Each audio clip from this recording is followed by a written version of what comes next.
I am going to read to you a book about a real-life librarian. His name was Luis Soriano Bojorquez. He was a real person. Somewhere in the past, he was alive. Someone found out his story and wanted to share it with us, so they wrote this book. Mr. Bojorquez, along with Monica Brown, the writer, and John Parra, the illustrator, introduced readers to the mobile library that journeys over mountains and valleys to bring literacy and culture to rural Colombia and to the children who wait for the Biblioburro. The book is Waiting for the Biblioburro.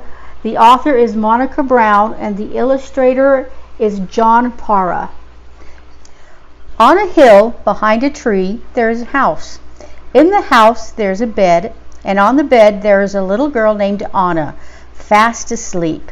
She's dreaming about the world outside and beyond the hill.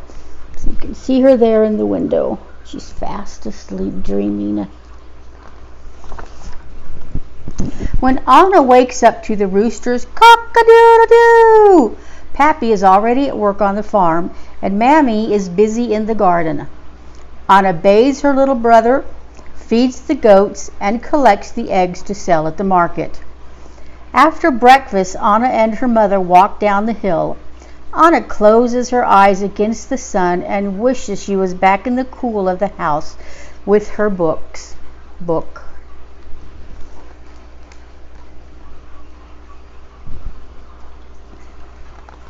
See, there's the baby getting ready for his trip to town. There's Dad working in the garden.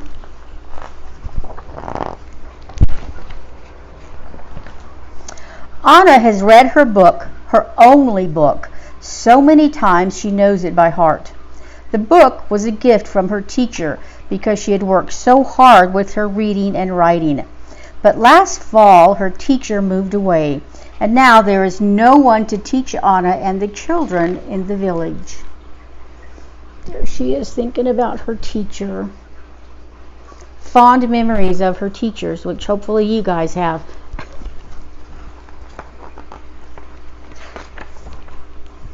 So at night on her bed in the house on the hill, Anna makes up her own stories and tells the stories to her little brother to help him fall asleep.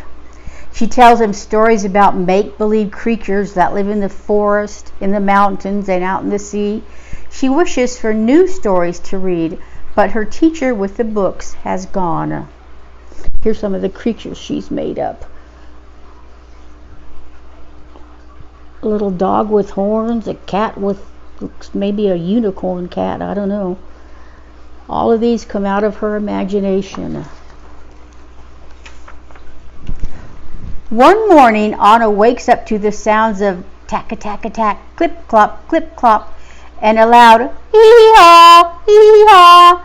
When Anna looks down the hill below her house, she sees a man with a sign that reads Biblioburro.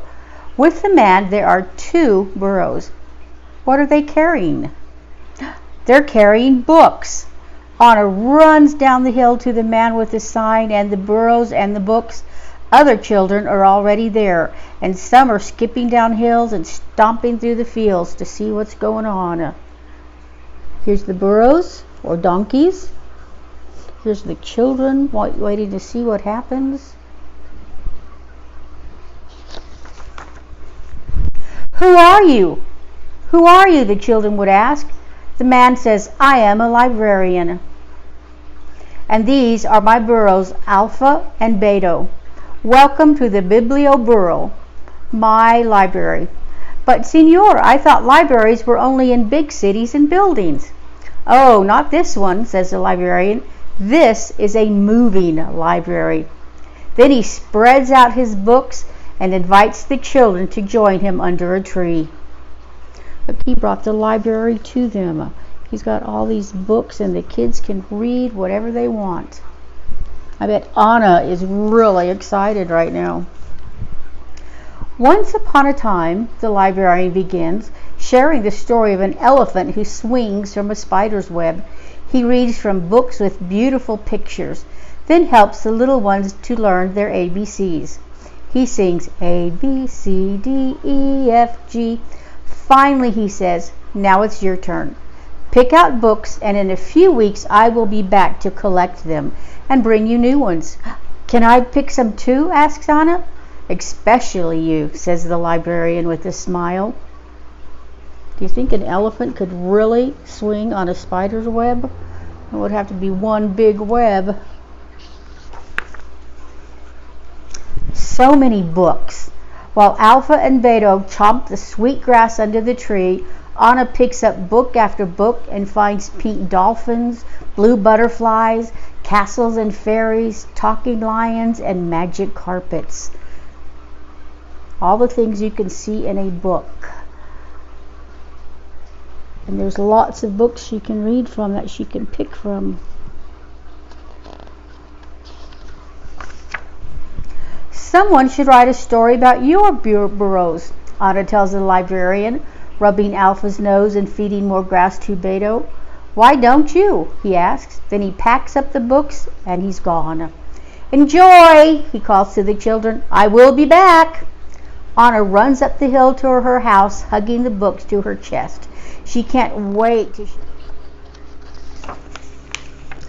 Each morning, Anna does her chores and reads and looks out her window.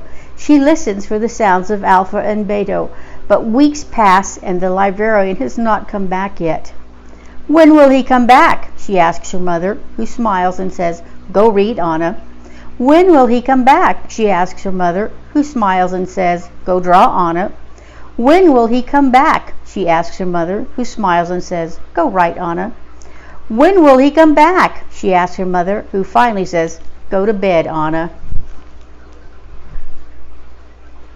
Do you ever ask your mother the same things over and over again and she finally says, Just be quiet, I'll let you know. One night, Anna dreams she is flying over her country on a butterfly's back. In her dream, she crosses mountains and oceans, rivers and jungles.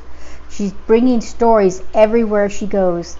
Stories fly from her mouth and fingers like magic, falling into the hands of the children waiting below. When Anna wakes up, she misses Alpha and Beto and the Biblioburro's books. She remembers that the librarian told her that she could write a book herself. And so with paper and string and colored pencils, she gets started on her own story. I think this would be so cool if you could ride on a butterfly and see all the things down below you. Finally, just when Anna thinks she'll never see the Biblioburro again, she wakes up to hee-haw, hee-haw, and children yelling. She runs down the hill with her library books and a special surprise of her very own. I wrote this book for you, she says. Que bueno, the librarian says, and then he reads her story to the children under the tree. How excited she must be that the kids are hearing her very own story and that the librarian is finally there again. When it's time to go, Anna's book is packed carefully on the burro's back, ready to be carried away over the hills and through the fields to another child who is. You can see the village down there below, way below, and he's already on his way to the next village. On another child who is asleep on a bed in a house on a hill behind a tree, dreaming of Alpha and Beto and all the new stories the Biblioburro will bring. It started out with Anna way at the beginning, and now there's another little boy dreaming about the same thing, about the librarian coming. And that's the end of the book. How did you like that? Waiting for Biblioburro.